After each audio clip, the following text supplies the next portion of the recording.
नमस्कार, जीटीएल्स मुख्य समाचार में आप सभी का स्वागत है। इस वीडियो में देखेंगे केंद्र और राज्य सरकारों की बड़ी घोषणाएं, बड़े ऐलान, नए नियम, नए कानून, छुट्टियां, मौसम, नौकरियां समेत देश विदेश और आपके राज्य की 50 बड़ी खबरें।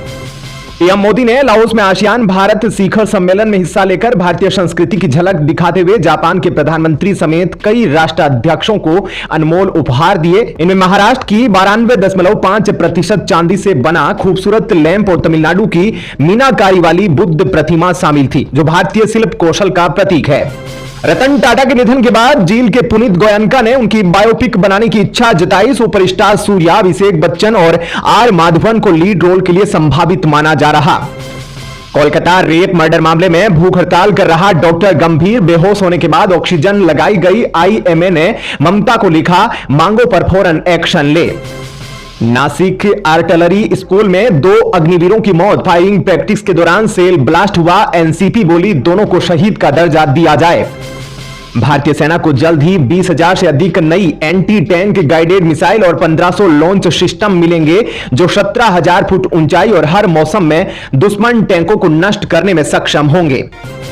रतन टाटा के बाद सौतेले भाई नोएल संभालेंगे टाटा ट्रस्ट। टाटा फैमिली के मेंबर पारसी कम्युनिटी की पसंद, 40 साल से ग्रुप से जुड़े हैं। महानवमी पर सीएम योगी ने गोरखनाथ मंदिर में मां सिद्धिदात्री की पूजा कर 9 कन्याओं के पांव पखारे। उन्होंने कहा, महिला सशक्तिकरण से समाज सुरक्षित और मजबूत बनेगा। पीएम मोदी ने लाओस के प्रधानमंत्री शिफानदोन से मुलाकात में अर्थव्यवस्था, रक्षा, नवीनीकरणीय ऊर्जा और आपदा प्रबंधन में सहयोग बढ़ाने पर सहमति जताई। ईस्ट एशिया सम्मेलन के दौरान यह द्विपक्षीय वार्ता हुई। आगे बढ़ने से पहले आप सभी के लाइक और कमेंट के लिए शुक्रिया। केवल नारे लगाने से बदलाव नहीं आ सकता। अंतर्राष्ट्रीय बालिका दिवस पर कांग्रेस अध्यक्ष मल्लिकार्जुन खड़गे ने कहा, लड़कियों को नेतृत्व के समान अवसर मिले और उन्हें निर्णय प्रक्रिया में सक्रिय रूप से शामिल किया जाए, यह हमारी प्राथमिकता होनी चाहिए। यूपी सरकार ने अखिलेश को जेपी सेंटर जाने से रोका। सपा प्रमुख ने घर में लगी लोकनायक की मूर्ति पर माला चढ़ाई। कहा, नीतीश एनडीए से समर्थन वापस ले। जम्मू कश्मीर में आपने नेशनल कॉन्फ्रेंस को समर्थन दिया। एलजी मनोज सिन्हा को चिट्ठी सौंपी। आपके महराज मलिक ने डोडा सीट पर जीत दर्ज की थी। वक्फ बिल पर जेपीसी की अगली बैठक 14-15 अक्टूबर को होगी। जमीयत उलेमा ए हिंद और राम रहीम के वकील को भी चर्चा के लिए न्योता मिला।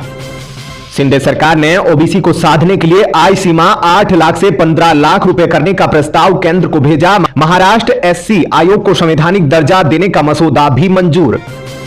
हरियाणा सीएम की शपथ 15 अक्टूबर को संभव। अधिकारी तैयारियों में जुटे। पहले पीएम के विदेश दौरे की वजह से टाला। मंत्री पद की लॉबिंग शुरू।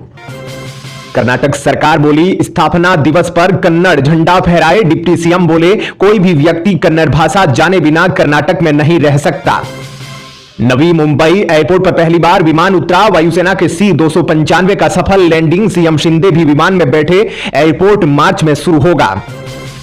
दिल्ली के बाहर पहली बार गंगटोक में सैन्य कमांडरों का सम्मेलन। रक्षा मंत्री राजनाथ सिंह करेंगे संबोधन। 10-11 अक्टूबर को पहला और 28-29 अक्टूबर को दूसरा चरण होगा। अमित शाह की भारतीय कंपनियों से अपील, अपना आकार बदले, ग्लोबल बने। उन्होंने विकसित भारत 2047 सत्र में कहा कि पिछले 10 सालों में भारत की बुनियाद को मजबूत किया गया। रतन टाटा के निधन पर राष्ट्रपति मैक्रों ने कहा, फ्रांस ने भारत में एक प्रिय मित्र खो दिया। वर्ली महाराष्ट्र सरकार ने रतन टाटा को भारत रत्न देने का प्रस्ताव पारित किया। शिंदे कैबिनेट ने केंद्र से देश के दिग्गज उद्योगपति को सर्वोच्च सम्मान देने की अपील की। नीतीश सरकार ने बिहार में फैमिली पेंशन की सीमा तय की। ओपीएस पात्रों को अधिक पेंशन मिलेगी। नई सीमा केंद्र की तर्ज पर वेतन के 50% या 30% होगी। रतन टाटा के पालतू कुत्ते, गोवा ने भावुक विदाई दी। टाटा ने 11 आवारा कुत्तों को गोद लिया था और मुंबई में पशु अस्पताल भी खुलवाया था। जेपी नड्डा ने बंगाल में ममता सरकार पर हमला बोला। कहा कि टीएमसी की धमकी, गुंडागर्दी और कट मनी की संस्कृति राज्य में हावी हो चुकी है। झारखंड के सभी सदर अस्पतालों में फेको मशीन से आंखों की सर्जरी होगी। नाबार्ड ने पलामू, गिरिडीह के लिए 769.58 करोड़ की सिंचाई परियोजना को भी मंजूरी दी। बिहार सरकार ने बालू तस्करी रोकने के लिए हर जिले में कंट्रोल सेंटर, सीसीटीवी और ड्रोन से निगरानी का फैसला लिया। तस्करों पर छापेमारी भी बढ़ेगी। जम्मू कश्मीर में आचार संहिता समाप्त, सरकार अब ट्रांसफर, पदोन्नति और विकास कार्यों के उद्घाटन जैसे फैसले ले सकेगी। 16 अगस्त से आचार संहिता के कारण फैसले रुके थे।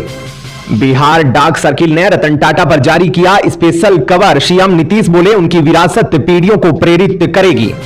पीएम मोदी ने ईस्ट एशिया सम्मेलन को संबोधित कर इतिहास रचा, 19 में से 9 बार भाग लेने वाले पहले नेता बने, उनकी भूमिका की जमकर सराहना हुई।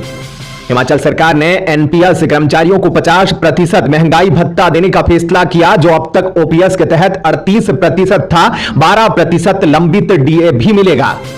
नीतीश सरकार ने शहरी कृषि भूमि पर घर बनाने पर अतिरिक्त शुल्क लगाने का फैसला किया। अब गैर कृषि उपयोग के लिए अनुमति और शुल्क भुगतान अनिवार्य होगा, अधिनियम 2010 के तहत। मध्य प्रदेश में अब संपदा 2.0 पोर्टल और ऐप के जरिए घर बैठे ऑनलाइन रजिस्ट्री की सुविधा, सीएम मोहन यादव ने किया शुभारंभ, दस्तावेज पंजीयन हुआ आसान। हिमाचल सरकार ने 19 लाख राशन कार्ड धारकों को राहत देते हुए डिपो में सरसों का तेल 123 रुपए प्रति लीटर में उपलब्ध कराया, जबकि बाजार में यह 145 से 172 रुपए प्रति लीटर है। साथ ही मुख्यमंत्री सुक्खू ने घोषणा की कि अब शादी, जन्म और मृत्यु प्रमाण पत्र भी ऑनलाइन उपलब्ध होंगे, जिससे लोगों को सुविधाजनक सेवाएं मिलेगी। देवभूमि उत्तराखंड में नवरात्रि की धूम, मुख्यमंत्री पुष्कर धामी ने पत्नी संग मां सिद्धिदात्री की पूजा की, घर घर कन्या पूजन और मंदिरों में श्रद्धालुओं की भारी भीड़ उमड़ी। उत्तराखंड में शराब पीकर गाड़ी चलाने पर ड्राइविंग लाइसेंस तुरंत निरस्त होगा, 12 महीने तक नया लाइसेंस बनवाने पर रोक, 1800 डीएल पहले ही निलंबित हो गए। ट्रंप के बिजली दरें 50% घटाने पर केजरीवाल बोले, दिल्ली की फ्री रेवड़ी अमेरिका पहुंच गई। केजरीवाल ने ट्रंप की घोषणा पर मजेदार टिप्पणी की। हरियाणा सीएम सैनी को अचानक दिल्ली बुलाया, शपथ ग्रहण की तैयारियों के बीच कुरुक्षेत्र से रवाना, 10 अक्टूबर को ही केंद्रीय नेताओं से मिलकर चंडीगढ़ लौटे थे। महाराष्ट्र के डिप्टी सीएम अजित पवार ने कैबिनेट मीटिंग छोड़ी, बोले परमिशन लेकर बाहर आया। सीएम शिंदे और पवार में कहा सुनी की खबर।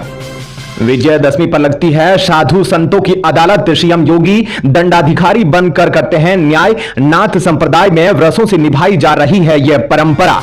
पीएम मोदी द्वारा बांग्लादेश के जेसोरेश्वरी मंदिर में मां काली को भेंट किया गया मुकुट चोरी हो गया। यह शक्तिपीठ भक्तों के लिए बेहद महत्वपूर्ण है। हरियाणा सरकार ने श्रम कल्याण बोर्ड अध्यक्ष को हटाया। कुलदीप बिश्नोई के करीबी रहे जांगड़ा, चुनाव के दौरान कांग्रेस में शामिल हो गए थे। जापानी संगठन निहोन हिंदाक्यो को नोबेल पीस प्राइज, इसमें हिरोशिमा नागासाकी हमले के पीड़ित शामिल, परमाणु हथियार मुक्त दुनिया बनाने की मुहिम चलाई। कर्नाटक सरकार ने कोविड घोटाले की जांच के लिए एसआईटी और 7 सदस्यीय कैबिनेट उप समिति बनाई। जस्टिस माइकल डी कुन्हा की रिपोर्ट में बीजेपी सरकार के दौरान अनियमितताओं का खुलासा हुआ। कर्नाटक सरकार ने हुबली दंगा केस वापस लिया। बीजेपी बोली कांग्रेस आतंकवादियों का समर्थन कर रही। एआईएमआईएम नेता समेत 100 से ज्यादा लोग गिरफ्तार हुए थे। अब जानिए मौसम अपडेट। मुंबई में देर रात आंधी बारिश से सड़कें जलमग्न, फ्लाइट्स प्रभावित। मौसम विभाग ने महाराष्ट्र के 29 जिलों समेत 15 राज्यों में भारी बारिश का अलर्ट जारी किया। 12 से 16 अक्टूबर तक केरल, तमिलनाडु, महाराष्ट्र और अन्य राज्यों में तूफानी बारिश की चेतावनी।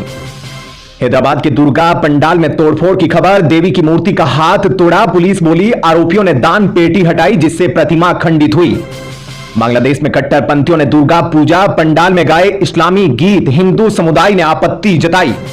ट्रंप ने चुनाव से पहले फिर मोदी की तारीफ की, बोले मोदी टोटल किलर, बाहर से पिता जैसे दिखते हैं, मिमिक्री भी की। महादेव सट्टा ऐप का प्रमोटर सौरभ चंद्राकर दुबई से गिरफ्तार, इंटरपोल के अधिकारियों ने पकड़ा, 7 दिन के अंदर लाया जा सकता है भारत। इजराइल ने लेबनान में यूएन पोस्ट पर हमला किया, जिसमें इंडोनेशिया के 2 सैनिक घायल हुए। भारत के 600 सैनिक भी बॉर्डर पर तैनात। यूएन और कई देशों ने इजराइल से जवाब मांगा। दिल्ली में 2000 करोड़ रुपए की कोकीन जब्त, नमकीन के पैकेट में छिपाई थी। इसी सिंडिकेट की 5600 करोड़ की ड्रग्स 8 दिन पहले पकड़ाई थी। धान खरीद में देरी से मचा बवाल, गुस्साए किसानों ने लगाया जाम। सीएम सैनी ने मांगे पूरी करने का दिया आश्वासन। कल सेंसेक्स 230 अंक गिरकर 81,381 पर बंद। निफ्टी भी 34 अंक फिसलकर 24,964 पर, लेकिन बीएसई स्मॉल कैप में 246 अंकों की बढ़त ने बाजार को चौंकाया। सोने चांदी के दाम में भी तेजी, सोना 785 रुपए बढ़कर 75,623 रुपए पर पहुंचा। चांदी 1610 रुपए महंगी होकर 79,963 रुपए प्रति किलो बिकी। पाकिस्तान में 4 दिन में दूसरा आतंकी हमला, 20 की मौत, बलूचिस्तान की कोयला खदान में रॉकेट और हैंड ग्रेनेड से अटैक किया। दोस्तों इस वीडियो में फिलहाल इतना ही। इसी तरह की डेली वीडियो कंटिन्यू रखने के लिए हमें आपके समर्थन की जरूरत है। कृपया इस वीडियो को ज्यादा से ज्यादा शेयर करें। उम्मीद करते हैं आप इस वीडियो पर कम से कम 1000 लाइक देंगे। आप देख रहे थे जी चिल्स, जल्द पूरे होंगे आपके सारे